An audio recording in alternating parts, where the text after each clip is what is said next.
ಹಂಗಾಗಿ ನಿಮ್ಮ ಮೇಲಿರುವಂತ ಜವಾಬ್ದಾರಿ ಬಹಳ ದೊಡ್ಡದಿದೆ.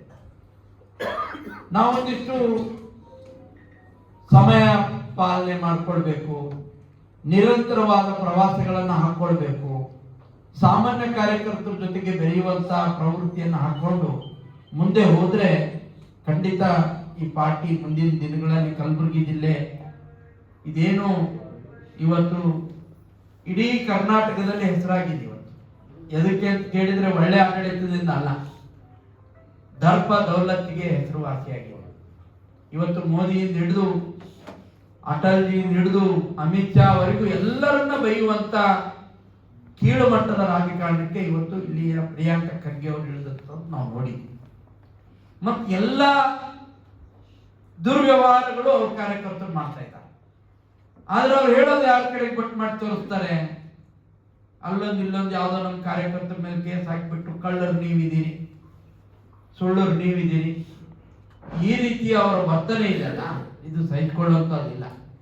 ಅದಕ್ಕೆ ನಾನು ಮೊನ್ನೆ ಕೂಡ ಪತ್ರಿಕಾಗೋಷ್ಠಿ ಮಾಡಿದಾಗ ನಾನು ಪ್ರಿಯಾಂಕ ಖರ್ಗೆ ಅವರಿಗೆ ಹೇಳಿದೆ, ನಿಮ್ಮ ಬಂಡತನವನ್ನು ಬಿಡಿ,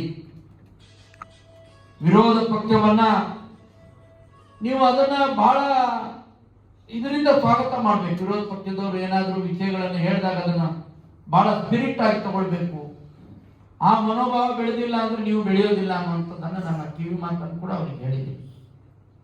ಇದರ ಅರ್ಥ ಇವತ್ತು ಮುಂದಿನ ದಿನಗಳು ಬಹಳ ನಮ್ಗೆ ಕೆಲಸ ಮಾಡಬೇಕಾಗಿದೆ. ಇವತ್ತು 3 ಜನ ಪ್ರಧಾನ ಕಾರ್ಯದರ್ಶಿಗಳಿದ್ದೀರಿ. ನಮ್ಮಲ್ಲಿ ಸುಮಾರು 9 ಮಂಡಲಗಳು ಬರುತ್ತೆ, 8 ಮತ್ತೆ ಹೆಚ್ಚಿಗೆ ಒಟ್ಟು 8-9 ಮಂಡಲಗಳು ಆಗುತ್ತೆ. ಇನ್ನೊಂದು 2 ಮಂಡಲಗಳು ಕೂಡ ಹೆಚ್ಚಾಗೋದಿದೆ. ಒಬ್ಬೊಬ್ರು 3 ಮಂಡಲಗಳನ್ನ 2 ವಿಧಾನಸಭಾ ಕ್ಷೇತ್ರಗಳನ್ನ ಉಸ್ತುವಾರಿಯಾಗಿ ತಗೊಳ್ಬೇಕು.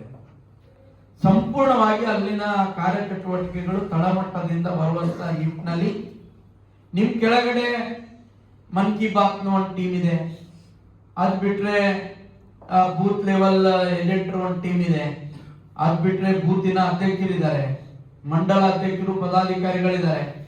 ಆ ಇಡೀ 2-3 ಮಂಡಲದ ನೀವು ಉಸ್ತುವಾರಿ ತಗೊಂಡ್ರೆ ಅದರ ಸಂಪೂರ್ಣ ಜವಾಬ್ದಾರಿ ನಿಮ್ದೆ. ಫಾಲೋ ಅಪ್ ನೀವೇ ಮಾಡ್ಬೇಕು. ಏನು ರಾಜ್ಯ ಸರ್ಕಾರ, ನಮ್ಮ ರಾಜ್ಯದ ಬಿಜೆಪಿ, ಕೇಂದ್ರದ ಬಿಜೆಪಿ ಏನೆಲ್ಲ ಆದೇಶಗಳನ್ನು ಕೊಡುತ್ತೆ, ಆ ಆದೇಶಗಳನ್ನ ಚಾಚು ತಪ್ಪದೆ ಅವುಗಳನ್ನ ನೀವು ನಿಮ್ಮ ಉಸ್ತುವಾರಿ ನೇತೃತ್ವ ತೆಗೆದುಕೊಂಡಿರುವಂತ ಆ ಒಂದು 2 ಮಂಡಲಗಳಲ್ಲಿ ನೀವು ಮಾಡ್ಕೊಂಡು